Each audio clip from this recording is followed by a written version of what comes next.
معزز حاضرین، آج آپ کو ایرانیوں کے ساتھ لڑی گئی ایک جنگ جس کو جنگ قادسیہ کے نام سے تاریخ میں درج کیا گیا ہے کا حال بتاتے ہیں۔ ویڈیو شروع کرنے سے پہلے اب سے درخواست ہے کہ ہمارے چینل کو لائک، شیئر اور سبسکرائب کرنا مت بھولیں تاکہ آنے والی ویڈیوز اب تک بروقت پہنچ سکیں۔ تو ویڈیو کا آغاز کرتے ہیں۔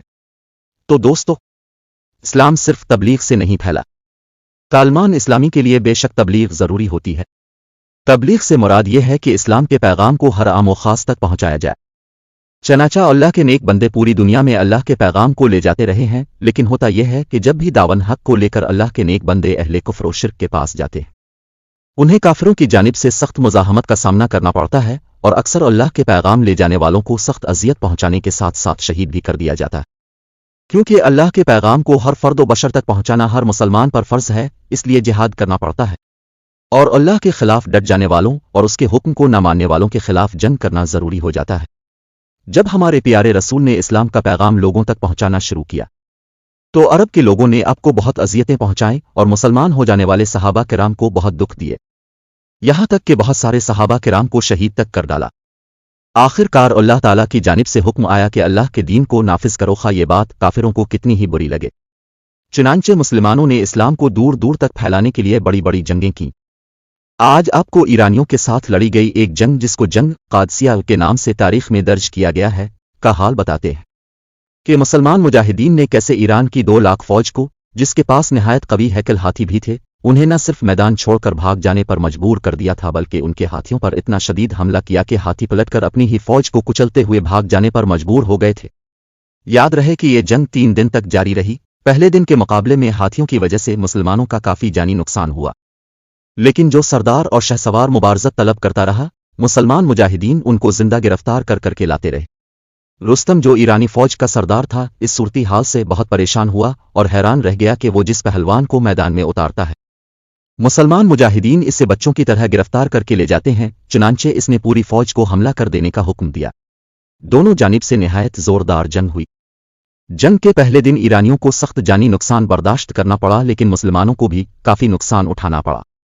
پہلے دن ہرمز نامی ایرانی پہلوان کو غالب بن عبداللہ اسد نے مقابلہ کرتے ہی گرفتار کیا۔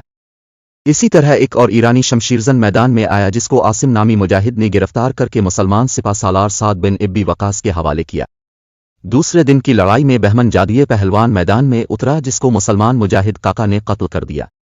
اس کے بعد کئی شہ سوار میدان میں اترے، لیکن وہ سب کے سب مجاہدین کے ہاتھوں ہلاک کیے جاتے رہے۔ رستم نے یہ صورتحال دیکھ کر ایک مرتبہ پھر پورے لشکر کے ساتھ حملہ کر دیا۔ اس مرتبہ بھی ایرانی لشکر کے ساتھ فیل بردار دستے کو میدان میں اتارا گیا، لیکن مسلمانوں نے ہاتھیوں کا توڑ کچھ اس طرح نکالا کہ اونٹوں کو سر سے لے کر پاؤں تک کالی چادریں پہنا دی گئیں۔ ہاتھیوں نے جب اس عجیب و غریب مخلوق کو دیکھا تو ہوش بختہ ہو گئے۔ جس طرح پہلے دن مسلمانوں کو ہاتھیوں کی وجہ سے بہت نقصان اٹھانا پڑا تھا، بالکل اسی طرح ہاتھیوں نے اپنی ہی فوج کو بہت نقصان پہنچایا۔ جنگ کے تیسرے دن مسلمانوں نے یہ منصوبہ بنایا کہ جس طرح بھی ہو ہاتھیوں کو مارا جائے۔ اس زمانے کے ہاتھیوں کی مثال آج کل کے ٹینکوں سے بھی زیادہ خوفناک سمجھی جا سکتی ہے۔ چنانچہ اتنی شدید تیر اندازی کی گئی کہ مخالف فوج کو تیر چلانے کی مہلت ہی نہ مل سکی۔ ساتھ ہی ساتھ ہاتھیوں کی سونڈوں کو کاٹا گیا۔ ہاتھیوں میں سفید ہاتھی کو جب زخمی کیا گیا تو وہ پلٹ کر بھاگا۔ ایک اور بڑا ہاتھی بڑھا تو اس کی سونڈ اڑا دی گئی، وہ بھی پلٹ کر بھاگا۔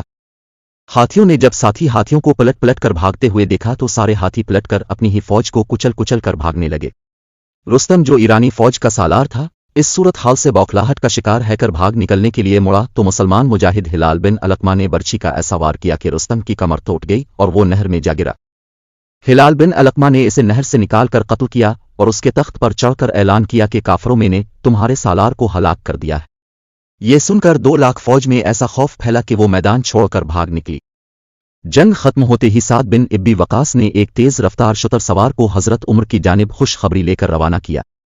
آدیر مسلمانوں کے خلیفہ حضرت عمر کا یہ عالم تھا کہ اب مدینے کے باہر تک جنگ کی صورتنی حال معلوم کرنے کے لیے نکل جایا کرتے تھے۔ ایک دن انہیں ایک تیز رفتار اونٹ سوار آتا دکھائی دیا تو پوچھا کہ کیا تم قادسیہ سے آ رہے ہو؟ اس نے رکے بغیر جواب دیا کہ ہاں، اور میں امیر المومنین کے پاس یہ خوشخبری پہنچانا چاہتا ہوں کہ ہم نے ایرانیوں کو بہت زبردست شکست دی ہے۔ آپ اس سے جنگ کا حال پوچھتے جاتے اور اونٹ سوار کے ساتھ ساتھ دوڑتے جاتے۔ شہر کے قریب پہنچ کر جب اونٹ سوار نے ہر عام و خاص سے آپ کو امیر المومنین کہتے سنا تو ڈر گیا کہ میں تو اونٹ پر ہوں اور آپ میرے ساتھ دوڑے چلے آ رہے ہیں۔ اس نے اونٹ روک کر اترنا چاہا تو فرمایا، بیٹھے رہو اور مجھے حالات جنگ سناتے جا۔ ایسے ہوا کرتے تھے ہمارے مجاہدین اور ایسے ہوا کرتے تھے ہمارے حاکم۔ اللہ ہم سب کو ان کی مثال بننے کی توفیق عطا فرمائے، آمین۔ امید ہے آج کی یہ معلوماتی ویڈیو آپ لوگوں کو پسند آئے گی۔ مزید معلوماتی ویڈیوز دیکھنے کے لیے ہمارے چینل کو لائک، شیئر اور سبسکرائب کرنا مت بھولے۔ شکریہ۔